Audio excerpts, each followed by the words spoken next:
Oh, it's your boy, Big Reg, bringing you the recap of the first victory of the 2020 Michigan Wolverines football season. A victory over the Minnesota Golden Gophers.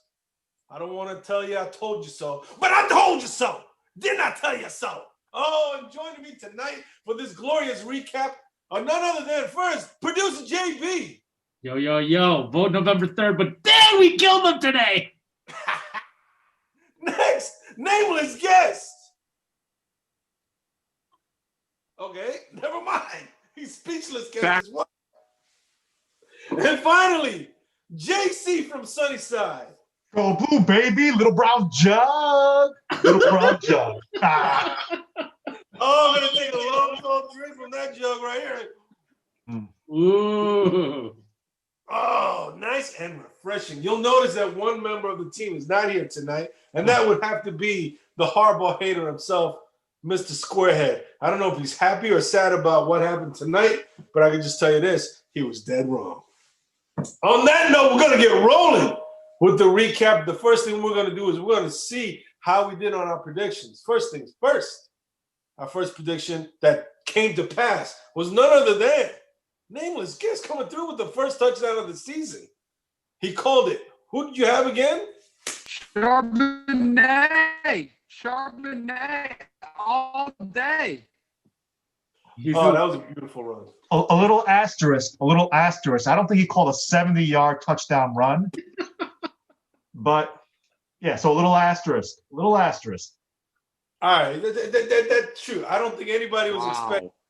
Because you did say ground and pound. We were thinking more like a 5-yard run up the middle, that kind of deal. We were not expecting, what was it, a 60-yarder? Almost 70 yards. 70 yards. Oh, my goodness gracious. But what a run it was. It was majestic, was it not? Untouched, great blocking up front. Great blocking. It was beautiful. Gotta say, Hassan Haskins had 2 runs from the right hash, 4 yards up the middle. Just want to say. That wasn't the first touchdown, buddy. Was not the first touchdown at all. Sorry. Nope. Next prediction. The next prediction that came to pass. Like I said, I don't want to take too much credit, but I nearly got the final score almost exactly right. When I said it a couple days ago, you guys looked at me as if I was a psycho person. Okay? It's like, 49, what are you talking about? 45 to 20, 27. You're nuts. You're crazy. I want to say I told y'all. But I told y'all, speed and space was coming to play. Josh Gaddis was masterful in this game. Joe Milton was masterful in this game. And I told you, Joe Milton, I couldn't be more pleased with the way things worked out for that young man. So I raised my glass to Joe Milton and Josh Gaddis for a heck of a first game performance. And I think we have to call out producer JB also. You know, we got to call him out a little bit. Yes. We got to call him out. He said 28-24 Gophers. All right. Oh! So we got to call him out on that, producer Didn't JB. even predict the victory. Honorable mention to the nameless. 38 points. Predicting some offense for the Michigan Wolverines. I will defer to the Big Reg. He nailed it on the 45 and the big explosion. Honorable mention. I said 31-28. Pick 'em. That's 38. 38 was the final answer. I get a small percentage of that too. So let's. I get a small percentage of that too. I Don't got like Minnesota 28 points, so it's like, you know. Oh my gosh. Producer JB, please explain yourself. Why did you doubt this Michigan squad? And what do you regret about what you said about them just a few days ago? 100%. I take everything back, but I was very concerned after the block punt, thinking that my prediction might have come true. However, clearly we came to play, and I'm so proud of this team for pulling this major victory on the first day. Okay, you know what? I gotta agree with you there. How many of us did start to get that queasy feeling in our stomachs with the whole blocked punt? easy touchdown for Minnesota. It almost seemed like it was straight out of Square Pants' dream scenario there. He was I going will ballistic on the texting during that block punt. Okay. I will admit, I was sick as crazy, but I called that a triple bogey on hole 1. Many more holes to play. You did. It's on the record. All right, you have the receipts. I can see that. Okay. Oh man. JC from Sunnyside, how were you feeling during that first quarter when things were looking a little bit shaky and uncertain? We talked about this being a different team. And I was sold on that. Even after 7-0 block punt, I was sold on it. And we were going to get good field position all day because they had no kicking game. True. Right? So I wasn't too worried. Come on, do better. You need to defend yourself better. You deserve credit for prognosticating a cool, calm, collected Milton all the way. And that was where he shone. It wasn't in the stat line. Dude, listen, guys, I don't want to toot my own horn too much. That About so many he things. was not rattled. I was so happy. Oh, when Joe Milton, because you remember when this is last year, remember? Versus Wisconsin in the Big Ten opener. When Ben Mason, that's another dude that turned around from a year ago. Ben Mason, remember he fumbled it? Yeah. Remember that? Yeah. And then from there, it just went all to kaputs. But I said this year, this team is going to have a different makeup, a different countenance, and it's all going to come down to Super Joe Milton and the way that he handles that huddle. Oh, I'm telling you, man, this dude is cool as ice. I'm telling you, he's got the supercomputer in his head making all the reads. You can just see him doing the machine learning algorithm. He's like AlphaGo. You know what I'm saying? He's like AlphaGo, analyzing all the different situations and permutations and coming up with the right play at the right time. And it's only going to get better from here. So I raised my glass to Super Joe Milton. Joe Milton. Or I might have to Alpha Joe. There you go. Gotta give it to the offensive line for giving Milton plenty of time. I mean, I think he got touched once, right? Once. Only sacked once. A couple pressures, but only sacked once. We raise our glass to the offensive line. Great run blocking. The pull from the center and the guards. Great run blocking today. Oh. Ed Warner is now becoming, I think, the hot assistant coach that's deserving awards now. I mean, you mentioned Mason, but not enough. Connection. Was it? Unnamed guest is having internet connection issues. What'd you say? He's stuck. So he's frozen.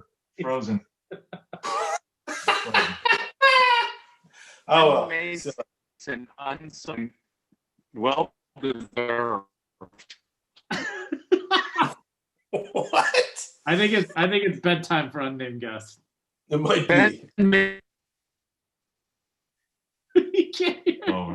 You got to go to a different room in the house. I know. You might have to switch from Wi-Fi to LTE or something. I don't know what's going on over there. There's no 5G over there. Anyway, oh my goodness, Ben Mason though, that first touchdown, I was feeling so good. You know, is another thing that had me, even though I was a little bit happy. Remember when Ben Mason got that first penalty? Remember remember? I was willing to take that penalty. Send a message. Huh? Willing to take the penalty. Send a message. There you go. It showed a little nastiness. You know what I'm saying? Little nastiness.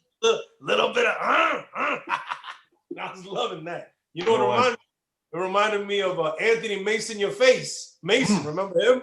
Oh yeah. Oh gosh, that was a little bit of Mason, your face. Take them apples. Loved it. So I raised my glass to Ben Mason.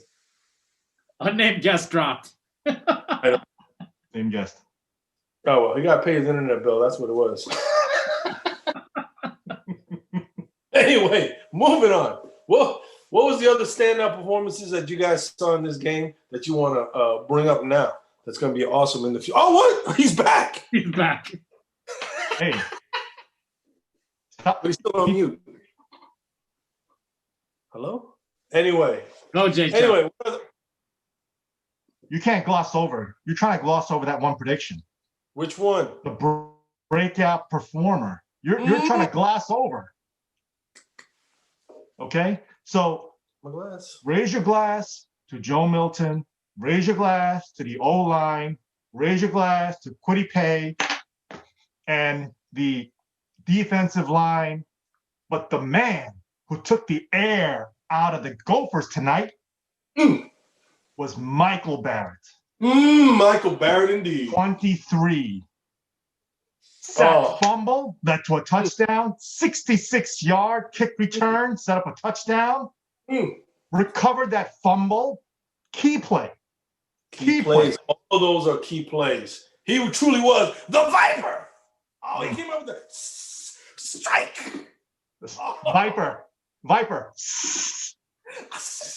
there. Viper. Oh, man, it literally can't. Like I said, when we were doing the preview, I said, "Oh man, this kid is so hasn't played much. Can he really do it?" But JC from Sunnyside, I got to give you credit on this one. He actually did come shining through. Holy smokes, what a game he had! So we raise that glass to Michael Barrett. Oh, what else? Toward the end of the game, what became more and more dominant? We talked about the offensive line, but that defensive line, holy smokes. They started locking it down toward that end of the game. Kwity Paye and Aiden Hutchinson, those two bookends. Oh, that is a dynamic duo. That is a titanic tandem. You know what? I haven't seen a duo this good since Jerry Bertier and Julius Campbell for the Hampton Titans. Remember them? Wow. Oh, the Titans. Mighty, mighty Titans. Strong side. Left side. Man. You're too slow on that. Oh, my gosh. Anyway, I'm telling you, I'm so pleased as punch with how we played on both sides of the line. Offensive line and defensive line. Man, oh, man. We were showing some real strength there. So I raised my glass. There was that one sack. You see Kwity Paye? The one sack. The offensive lineman just didn't move. It was so quick. He was just right there. This deserves a little point stand. Oh, yeah. That was the worst reenactment of Kwity Paye I've ever seen in my entire life. Oh, man, that did not do Kwity Paye any justice. Believe me. But you know who else came up with a big catch? Oh, what's his face? Remember Jeter? He caught that little pop-up and he took it to the house. So I raised my glass to Jeter. I don't even remember his first name. What's his first name? Donovan Jeter. I almost called him Derek Jeter for a second, but I raised my glass to the best Jeter since Derek Jeter, Mr. Donovan Jeter. Where's that interior defensive line, though? Where is the run stoppers? Unnamed guest. You're on mute. Unnamed guest. You're on mute. Oh, dang. Soft middle. Middle. Soft. All right, I guess we saw it. Section of the show where we're going to talk about the things that gave us a little bit of heartburn. So first and foremost, like you guys are saying, that soft middle, that run defense looked a little suspect. 140 yards, 2 touchdowns from that running back. Are you kidding me?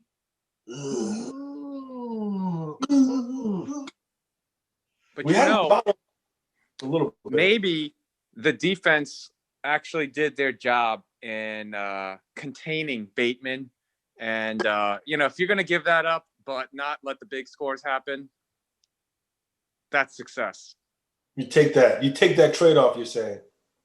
I mean, with this offensive output, it got the job done. Comfortable margin. It's the name of the game. Just win. Convincing win on the road. This is huge. Big win. So happy for Harbs and Michigan Nation. This is a big one. Only the second victory over a ranked opponent on the road under the Harbaugh era. We saw a little bit of history being made today. All African American roughing crew also. Just give it up. Diversity, unity. What? Was it? The first all African American referee crew In the Big Ten or in college football? in college football ever. Really? Yes. Man. Hey, raise a glass to that. Oh. All right. Well, on that uplifting note, we'll continue on with the discussion of the game. Our kicking game left 9 points on the board. 9 points.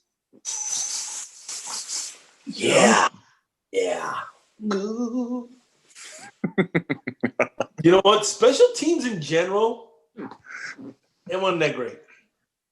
We had one punt blocked, missed field goals. You know what I mean? A little bit wonky there. So, yeah, they got to get that sorted out because those are the kind of things that in a tight game, it's going to, turn the tide. Yeah. A lot of pressure being applied to special teams head coach Jay Harbaugh. Ooh. Yeah.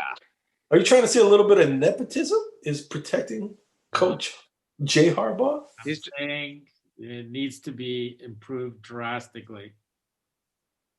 Another stock down. Another stock down. Makari Page. Oh my goodness. True freshman. I get it. True freshman just Lost. position, can't tackle, just a blunder after blunder after blunder. He wasn't ready. He's a young pup. pup. He was thrown into a tough spot, though. You know what I mean? Daxton Hill is expected to take most of the snaps. He went out with an injury. That's another thing to be a little bit concerned about. Hopefully everything's okay with Daxton Hill. But, it was a tough spot for the young kid. So I can't be too upset with that. Hopefully learn from it. What's clear is he's not too good right now. His future may be okay, but he's not an impact player at all. He's not going to get wow, guys. Very, very suspect also was the play of Vincent Gray. He was clearly not the shutdown corner that people were expecting him to be. Even though those were 50-50 balls that were thrown his way, he clearly could not hold up his own. That's very, very, very dangerous to have on a man-on-man defense there. So you're saying even though he's going against one of the best receivers in the nation, he had to win more of his share of those 50-50 balls? Oh, no. Hey, what he's saying, I think, is we all saw it. Jamal Green outplayed him whenever he was matched up against Bateman. Oh, yeah. Green was draped all over him. 2 plays in a row, in fact. The guy was flat balling. I was most concerned about Green, but he played pretty well. I would say that both those points, those 50-50 balls were underthrown. And you can't just fall on the ground when that star receiver catches the ball every time. Come on. You're a little tough on Vincent Gray, no? Charles Woodson would never let that happen. Oh, come on. You're talking about the GOAT, bro. Come on, man. So to be fair, when a ball like that is severely underthrown, it's very hard for the corner to track it, and to recover. He was there stride for stride, but then the receiver made, the adjustment. The corner didn't. He should have, but the ball was severely underthrown. He was stride for stride for the wide receivers. Just gonna put that out there. He fell down like a little kid. Whoa!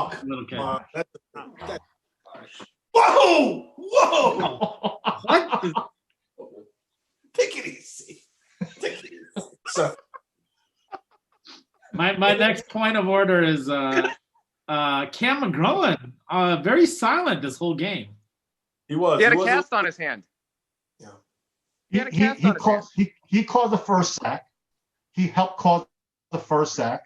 He had a dive toward the quarterback's feet that made him misthrow the ball. He was a little quiet, but not a bad game.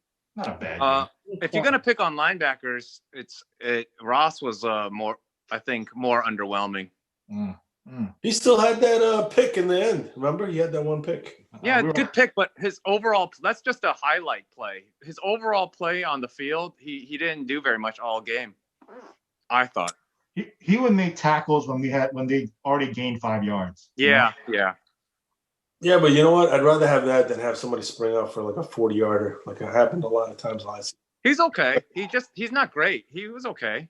I mean, Yeah, you know, as long as they can keep people bottled up and make them, go 80-yard drives, with little chunks at a time, versus like, you remember when we lost to like Penn State? They'd be like, we'd be holding them, and then they'd be like, boom, one big play to what's his face? Hamler. Hamler. You know what I mean? And then we'd get beat on stuff like that. See, that's that. As long as stuff like that doesn't happen this season on defense, I'm a happy camper. If they're gonna go an 80-yard drive, make them go on like a 20-play drive. You know what I mean? Make them work for it. Don't give up the big chunks. it's not going to happen. It's not. We lost Metellus. Metellus is not around. He was garbage. Metellus was garbage. Wow. Who was the Viper from last year? What was his name? Malik Hudson. Malik Hudson. Another garbage. He was garbage. He was garbage. I didn't like. Come on. He's in the NFL right now. Oh my gosh. Yeah, both of them. Too harsh. That's a bit too harsh. Come on. These guys. They would show up against Indiana. They would show up against Rutgers, but against big games, nothing. Would you consider Minnesota a quality opponent? Oh yeah. I thought I was a little bit underwhelmed by them. Come on, JB.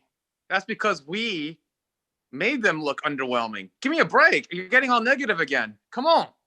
Come back around. Yeah. What are you? Are you like a squarehead surrogate right now? Huh? I have to give the opposing points. Heck, bro. But I do think, I think we look better than we are a little bit today because they had no special teams. Their punts went 15 yards. We got field position all day. They couldn't kick field goals. They couldn't kick off. Couldn't kick anything. And offensive line was bad, and they had to go for a fake punt so early and deep in. I mean, yeah, that's all huge factors. You're right. Yeah. I think the final score would have been more in line with what I predicted if they had special teams. Come on.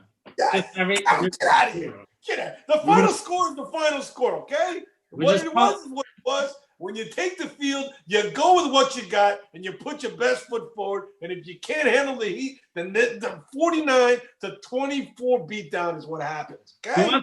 He wants to rename guys of the Michigan Wolverines for taking care of business. He wants to rename the show like In the Shadow of Sunnyside. That's what he wants to rename it. I know, right?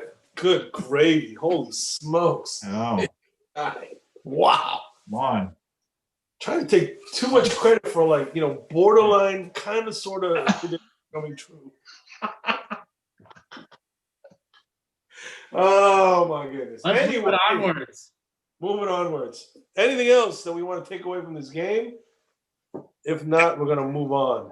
I would like to say Blake Corum had flashes of brilliance in this game. Where's my glass and a fumble. That's a freshman mistake. That's possible. But when you got that first swing pass, did you not little tinkle in your pants right there? Because More than a little. It looked amazing. And then some of the runs that he had, it had the burst of speed that we're needing in this backfield. Yeah, he hit the hole hard. He did. Yeah. This was the first time in a long time where the Michigan skill positions looked like they could bring something special to the table. You know what I mean? First time in a long time. I'm not going to say Roman Wilson. Roman as well. And they got Henning involved on one of those jet sweep type of plays. So that was really good of the play calling, getting those young guys in, then talking up the recruits. He showed some burst, Henning, on that one play. He turned the Jets on. Showed some burst. Telling you, speed and space. It's coming to fruition. That actually kind of reminds me. One guy that didn't do as much that Big Reg thought would be just a superstar. Yep. Well, Giles Jackson, he's gonna be amazing in future games, but I didn't hear his name called very much. Not enough plays. Not enough plays to him. I did see a play by him where he kept running backwards and he lost like 10 yards. First of all, this wasn't the type of game where we needed to be Giles Jackson heavy, okay? Because the running game was working so well. The running game was working so well. It was so beautifully executed. We did not have to go too heavy on exploiting Giles Jackson and his abilities this game. But I can assure you, there will be games where this young man will shine. Agreed. I raise my glass. They spreaded the ball around to many different receivers, so we're testing out everything today. Oh, you know what? The one thing that I was hoping would that broke my heart a little bit was I can't remember the tight end's name, number 83. Eric All. Eric All. Oh, he had a few drops there. Yeah. I was like, oh goodness. They're looking a little bit like Mrs. Butterworth out there. Goodness gracious. We got to give him some new gloves, get him a new batch of stickum. But they came right back to him the next play. He almost scored. He had a nice run, catch and run. He had a nice catch and run. He should have had a couple TDs, or a couple more catches, one of which was that beautifully thrown ball by Joe Milton. Remember that? Yeah. It was right down the middle. Oh, Great he could have ball. walked backward into the end zone. You could have easily predicted your 5 Joe Milton touchdowns.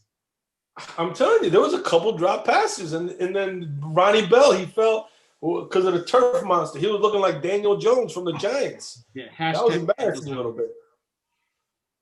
Good gravy. Yeah, Anyway, you know what? We could have scored 60. We could have scored 60 today. Easily. It's first game. There's a little bit of slop. We left a lot on the table. We just got out of Dodge with a great W. That's it. Yeah. It was, you guys making it sound like we squeaked out of it. We beat them 49-24. We more than doubled them up. Come on, we put 35 points up on the scoreboard in the first half. Holy smokes! What more do you people want? we're saying they played great. It was sloppy in some areas. Yeah. Sloppy. We just got to stiffen up a little bit in some parts. I mean, can we just raise a glass and say good job for the first game in the middle of a global pandemic when the whole season was up in the balance and we didn't even know we were going to play football? Can we just do that? No, totally pleased. Thrilled. It was a show out. And it could have been worse. It could have been so much worse. Alpha Joe, I'm telling you, Alpha Joe right now, they put in the first set of data into his supercomputer. He's analyzing all that. He's doing the machine learning algorithms, going through them all in his head so that the next series of progressions of RPO analytics is going to go through and become even better in the next game. Okay? Oh, goodness gracious. Milton played great. He vastly exceeded my expectations, way over the top. But I will say, in a game like this, it's kind of a shame that he didn't connect on at least one deep ball. What a miss. Oh, come on. Remember that one where he was rolling out and then he flicked, it like almost hit Giles Jackson on that throw? Yeah.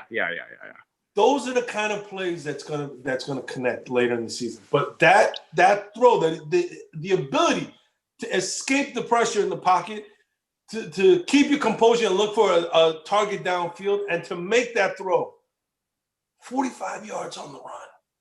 Beautiful. To be honest, it was Giles Jackson. It would have been a tough catch, but he could have. He could have caught up. I mean, it was a close play. It was a close play. But I still say, asterisk. The asterisk is they had no kickoffs.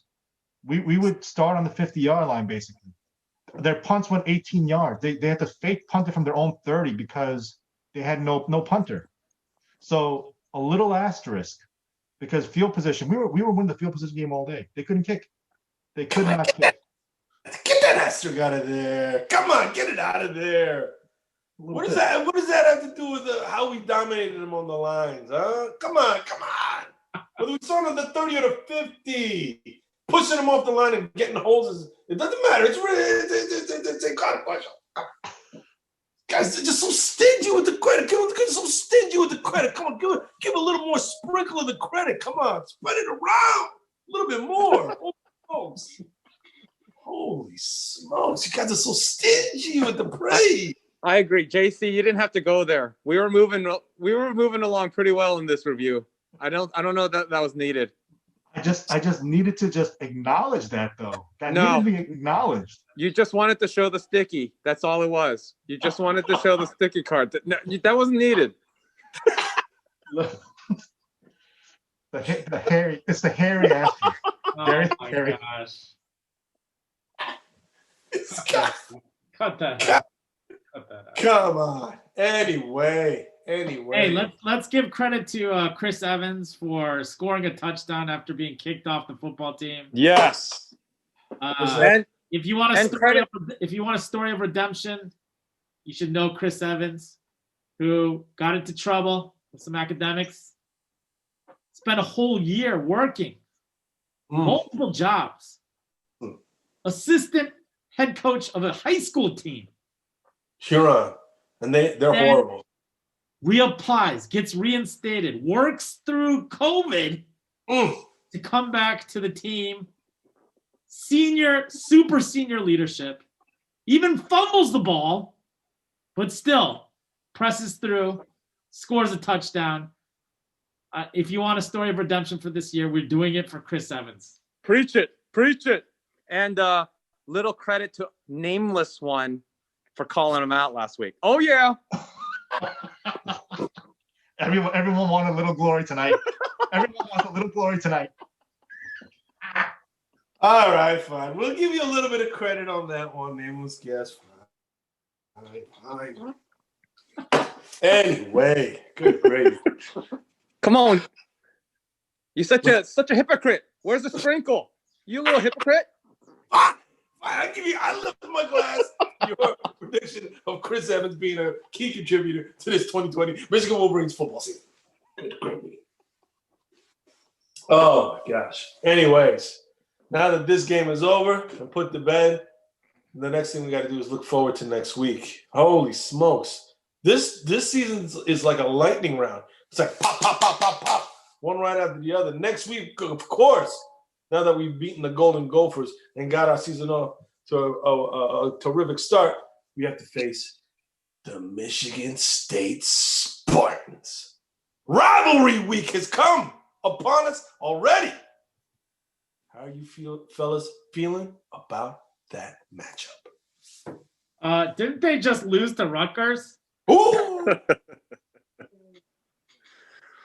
Welcome to the league, Mel Tucker. Little brother coming to town. My goodness gracious. They lost to Rutgers. That's enough said. Let's move onwards. I'm more concerned about not next week, but the week after, which is Indiana. Stop going ahead. Stop going ahead. That's already. Come on. The game I said would be our game, the trap game. Just want to put that out there. I called it Indiana, the tough matchup. Oh my gosh.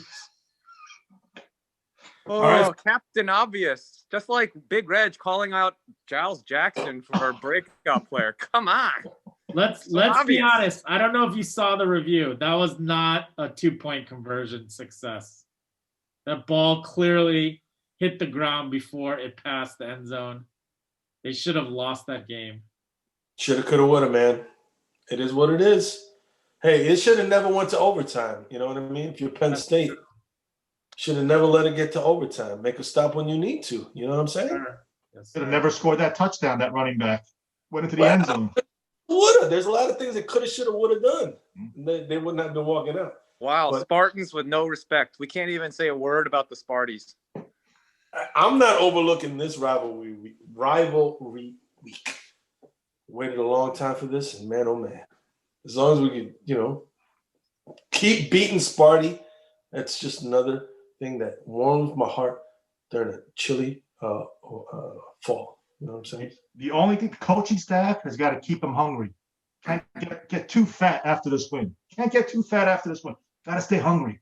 Got to stay hungry. No, man. This is a scrimmage that's coming up here next week. Wow. This is a scrimmage. This is the kind of McNamara. attitude I've heard about. What if no. We can't take this game lightly. We just can't do it.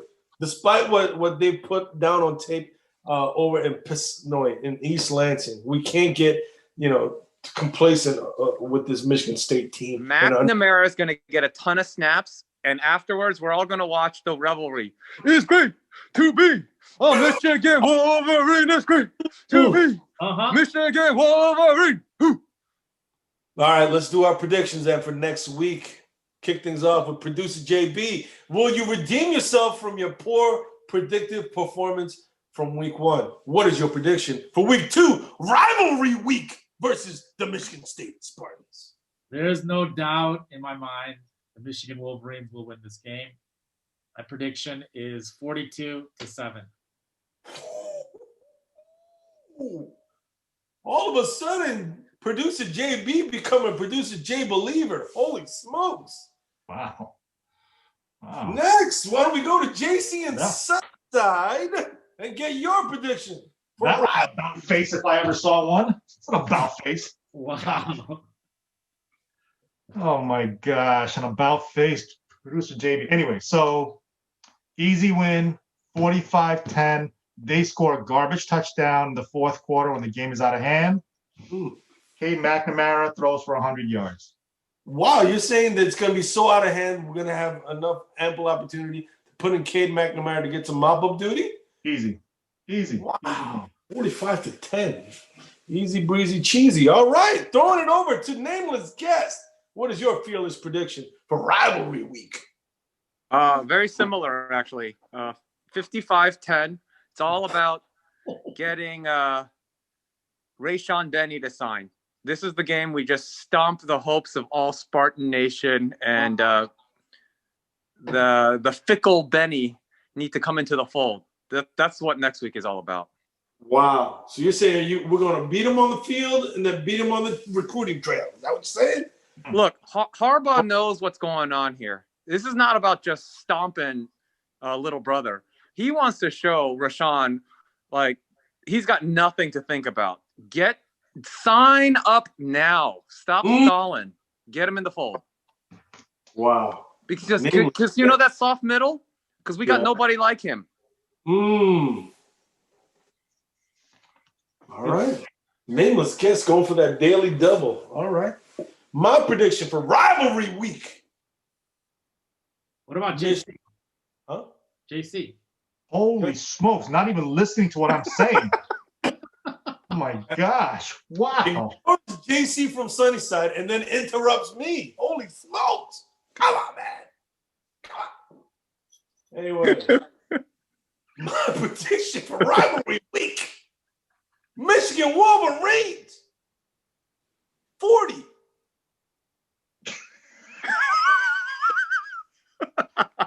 48. 48. We're going to score 2 field goals to go along with 6 touchdowns. Michigan Wolverines 48. Michigan State Spartans 17. 17. They scored 17 on us? Yeah. You know what? Because it's rivalry week. Crazy things can happen. They can score 2 and a field goal. So I'll give them that much at least. Mel Tucker, welcome to the Big Ten. And to that, I raise my glass. What about JC? Oh my goodness. I'm concerned. Producer JB, I'm a little concerned. JC from Sunnyside, your prediction for next week. Oh my God. He already made it. Producer JB, I'm a little concerned. Are you okay? Yeah. Yo, you all right? Oh my God. I'm delirious. Yo, man, you might have that COVID-19 brain fog, bro. What's going on right now? Let's wrap it up. Can you taste it right now? Get yourself some barbecue sauce. See if you can taste that. Holy smokes. Smoke? What do you smoke? Wow. I got some dexamethasone and some remdesivir. Come on. You got to get them on that therapeutic, son. Holy smokes. Go. Now that it's past midnight, we're going to raise a glass. We're going to see our final well dones to the Michigan Wolverines on kicking off the 2020 football season in a victorious manner. So to that we say, Go blue. Go blue. Go blue. Go blue. Squarehead, where are you, Squarehead? Squarehead, where the heck are you? their applications, rip up them